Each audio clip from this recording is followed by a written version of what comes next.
Ruff is going to be, sorry, I forgot my notes. All right. So Lee and Jim are going to be sort of co-presenters for a radio talk show. I hope they watch their language better than some of the talk shows I have heard. So we will see what is going to happen. So most of you may not be aware that here in Reno Sparks we have our own version of Wolfman Jack, known as Wolfman Lee. He will be presenting his talk show today on K-Wolf, KWOF, and his guest, Jim Dane, will be answering questions on how local contractors and professionals have been used to assist emergency response teams with situations which have occurred in Washoe Valley. So this is a radio talk show. So if you want to close your eyes, that's fine. You could pretend that you're listening, just listening. So it doesn't matter what they look like, doesn't matter gestures. Yeah, Wolfman Lee is pretty, anyway. All right. Lee is going to be working from the Competent Leadership Manual, project number 5, and Bob Shaw is his evaluator. Would you read his objectives, please? Okay. Lee's objectives is to determine current planning and implementing skills, to identify steps in planning and implementing implementation process, and to practice planning and implementation skills in various club roles. All right. And Bob's evaluation will be written. He will not be giving an oral evaluation of Lee, because that's what the Competent Leadership Manual is about. Jim will be working from the Advanced Public Relations Manual, project number 2, the radio talk show. And Virginia Edwards is his evaluator. Virginia, would you read his objectives, please? Go ahead, Kurt. Jim's objectives are: present a positive image of you and your company or organization on a simulated radio talk show. Prepare a talk designed to build goodwill toward an organization by presenting factual information. Understand the dynamics of a successful radio talk show. Prepare for questions that may be asked of you during the radio interview. His time is 3 to 5 minutes for the presentation, Mr. Timer, and 2 to 3 minutes for questions and answers, although are we extending that perhaps? Yeah, sure. Your problem Sure. extending. Yeah, so How do I do the timing on that? I would just time the presentation. Oh, good. Yeah. And then afterwards we'll have some questions. So I'm sorry, the first presentation, 3 to 5? There is Yes. no 3 to 5 either. Oh. There's a 4 to 5. That's good. Yeah, it'll be 4 to good. 5. That's Okay. good. 4 to 5. So as you're listening, think about questions that you could ask. And you can even pretend that you're calling. Oh, it goes like this. So let me make some adjustments here. And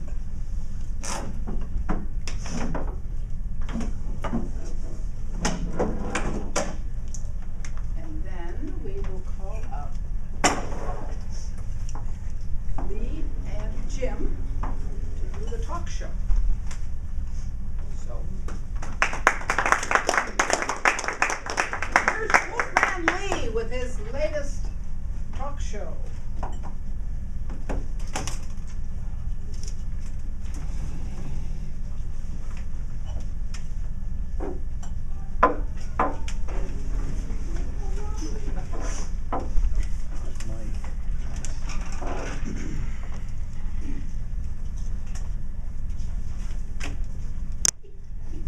Good morning, fellow listeners. Welcome to K-Wolf. And our sister station, K-Snooze. Now, this is a great Sunday morning. I'm glad you all joined us at 5 in the morning for our community service announcement. And as you know, normally at this time morning on Sundays I interview a guest who is going to tell us about some kind of public service that is done in our community to help us through emergencies. And today my guest is Mr. Jim Dane. Now, Mr. Jim Dane is a local engineer who works with the Washoe County Sheriff's Department, and he gave me this wonderful hat that you can't see. Anyway, he's been a member of the Contractors Auxiliary with the Sheriff's Department. Mr. Dane is a licensed engineer, not only in Nevada, but all the rest of this wonderful country, all 49 more states. And he's been practicing as an engineer since 1974. Welcome, Mr. Dane. Can you tell us about this organization today, please? Lee, yes. Contractors Auxiliary started in 1997 when we had the floods on the Truckee River. And they realized that there was all this equipment that the local contractors had that they could use. Bulldozers, graders, cranes, everything was just sitting idle while everything was flooding, and the Sheriff's Department and the Fire Department came to the conclusion that they needed an organization to make that equipment available. So that was when they formed the Contractors Auxiliary using the help of Q&D Construction. Oh, well, then that's, the flood started all this. Well, why did we need this organization anyway? What was the reasoning? I mean, and how do you become a member of this? How do you ferret these people out to become members of this organization? Well, you see, when there's a disaster, the Sheriff's Department can't just take any general citizen and put them on a piece of equipment and have them go work on the project.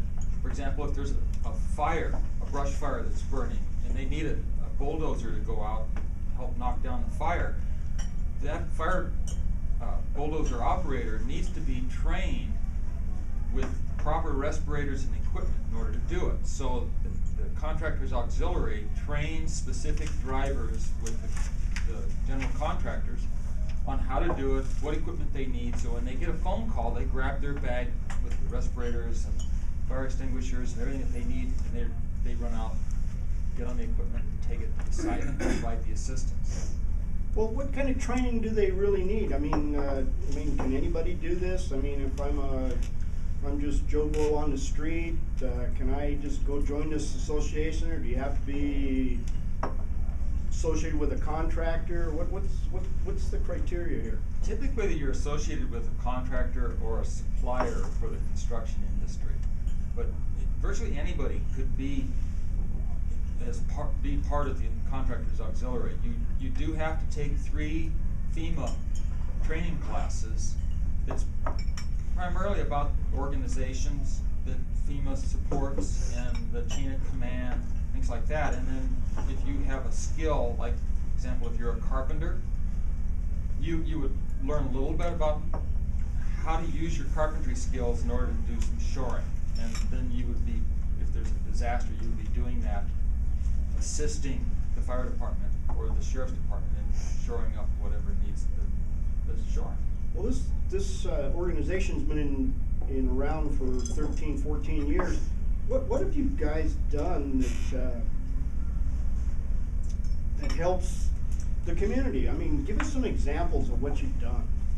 The most recent example would be the Mid-Spa fire that they had a few years back, where there was a hotel in downtown Reno that burnt down. Well, the outer walls of the building were 100-year-old brick walls, but there was virtually no interior. The interior was just gutted. They couldn't send firemen and investigators in to investigate the fire until they made it safe. So they called up the Contractors Auxiliary and said, we need framing crews out here to build shoring. And then they contacted a local engineer who came out, surveyed the situation, worked with the fire department, and designed shoring. These contractors did to shore the building up on the inside is what they were requesting, so they could work their way into the building and make it safe so no one would get hurt. And they got national recognition for the work that they did. There was one person who, oddly enough, was a FEMA person that came out to look at what they were doing. and stepped on a hole in an area that he wasn't supposed to be in and hurt himself. But everybody else, all the workers, the firemen, the investigators stayed safe through the thing. So actually, you're telling us that FEMA should stay out of our territory, or? They should listen to us is what I'm saying. Exactly as the contractor says, they're under the sheriff's department, what is their relationship with our local fire departments? Well, anytime there's a disaster, the local sheriff's department is always in charge of the disaster, but they can defer what they call the control to a disaster commander. And for example, if it was a flood issue, the sheriff's department would probably maintain control of that incident. But if it was a building fire like the Mizpah fire, they turned the control of the investigation over to the fire department's investigators, and they became the incident commander on that event. So the two work together as a team. Very good. What kind of changes would you like to see this organization do in the future? Well, one of the changes that I'm working on is to organize the local engineering society, American Society of Civil Engineers, which a lot of those members are structural engineers, and organize them to take the FEMA earthquake disaster training, which California has an organization that does that. And now you have engineers that are trained on how to go out and evaluate a building and either red tag, yellow tag, or green tag buildings after an event to mark the buildings as to what's safe and what isn't. And right now we don't really have that capability. What happens if I just go, I'm going to have an earthquake, I'm just going to red tag all the buildings? Well, that's exactly what happened when we had the double snowstorm 3 years ago. They had the snowstorm, they had buildings that were collapsing, and so the local building departments had to go out and investigate the buildings, but they had no resources to do it. So they called the Nevada National Guard out and sent a bunch of guardsmen out, and they just basically red tagged anything that looked like it might be at risk with no training or qualifications to do it. All right, well, this sounds very, very interesting. What I'm going to do now is I'm going to open up our phone lines to our listeners, and I appreciate you all being up here at 5 in the morning on Sunday to listen to this great program that we have every Sunday, and I'm always here for you. So the phone lines are now open. Do we have any callers? Mr. John, I think John, are you on the phone here? I am, Lee, and it's great listening to you. And what I'm wondering of your guests is, do these people respond in case of an emergency? So, are all of your volunteers who respond, do all of their cars, all of their trucks have red lights and sirens? And if so, are you trained in how to safely drive at those high speeds? No, we don't get to drive with lights and sirens. We have to obey the speed limit just like everybody else. If they needed us that quickly, then they would have to send a patrol car and pick us up and take us there with the lights and sirens. Usually it's not that much of an emergency. Good question, John. Thank you for listening this morning. Could I have let's see, line 3 is going on here. I think I have Eric. Eric, are you on the line there? Yes, Wolfman, I'm here. My question, I got 2 questions actually. How large is this organization? How many people are currently part of it? And the second thing, is there recruiting efforts to make it larger? It seems like anyone who has equipment should be potentially involved in this, because you never know how much you're going to need. Typically when I go to one of the meetings, there'll be anywhere from 50 to 60 people there. Some of them are all the sheriff department key personnel, the fire department key personnel, the contractors auxiliary personnel will be there, and about 20 different general contractors and equipment suppliers in the county will show up to those meetings. So I would estimate that active members, there's anywhere from probably 100 to 150.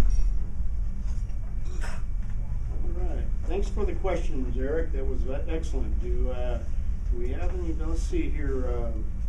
Line 7.5 is blinking. Yeah. Mr. is Brett. Brett, are you there? Yep, I am. Thank you, Wolfman.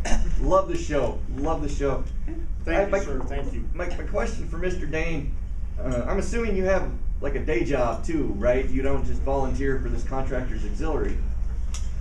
So how does your company feel about you disappearing if you're needed in the middle of a day, during the middle of your shift, if you're needed to respond to an incident? The company I work for is Jensen Precast, and they're very big on supporting the community. So if there's an emergency that occurs in the community, they have no problems with me taking off and going out to solve a problem and coming back. And that's typical of all the contractors that are working as part of the auxiliary. If they call up Q&D Construction and they need some heavy equipment, QD will check their inventory and tell them, okay, we're sending Bob out. He'll be there in a half an hour with a dozer. And that's a service that they provide. It's their community. Thank you, Brett. Well, I hope that Mr. Dane has answered your question for you, and we'll move on now, and we'll see what's on line 9. Let's see here. Jerry, I know you have a question out there. Come on, Jerry. Ask me what it is. Right on, Wolfman. I have several questions. Oh. I'm an upstanding Make them real difficult, will you, Jerry? I'm an upstanding citizen, and I personally wouldn't have a problem with this next question, but I often wonder about some other people to get organizations like this. So, is there a background check of people who are in this organization so that we get the right people in there? Oh boy, I thought the program controller was supposed to ferret out all this. But yes, the Sheriff's Department does an FBI investigation of all the members of the auxiliaries, so that they have quality people, let's say, with no criminal record that are going out and going into people's houses where there's damage to it, providing a security level to the public. That's a good question. Does this mean that Wolfman can't be part of the organization? Back in the late 60s, I was on the Group W bench for littering and creating a nuisance. Actually, I think, Wolfman, you're on the pink list of the Sheriff's Department. Do we have any other questions? Go ahead, Jerry. I know you have another I have question. one more question. One more. I'm just dying to ask. And it's simple question to make it easy on your guest, Mr. Dane. Is there a badge that comes with this so that if I get pulled over by a highway patrol or something, I can flash my badge and get out of the ticket? Actually, there is not a badge, but there's an identification card that I carry in my wallet that I can also hang up on a chain so that it gives me access to incidents. And it is conveniently located right next to my driver's license. I've never had to use it. All right. This comes to a conclusion. Our show comes to a conclusion, and I hope today that not only have we ferreted out some members, but we're going to ferret them in for you. Yes. In your organization today. And I want to thank you, Mr. Dane, for showing up such on a bright sunny morning. And I hope that our listening audience has learned something today about the community involvement of the Contractors Auxiliary, which is part of the Sheriff's Department. Wolfman, can I just throw something in, a little advertisement here? Well, I don't know. Something like any of those listeners out there that would be interested in donating some of their time. Okay. Contractors Auxiliary definitely is interested in volunteers.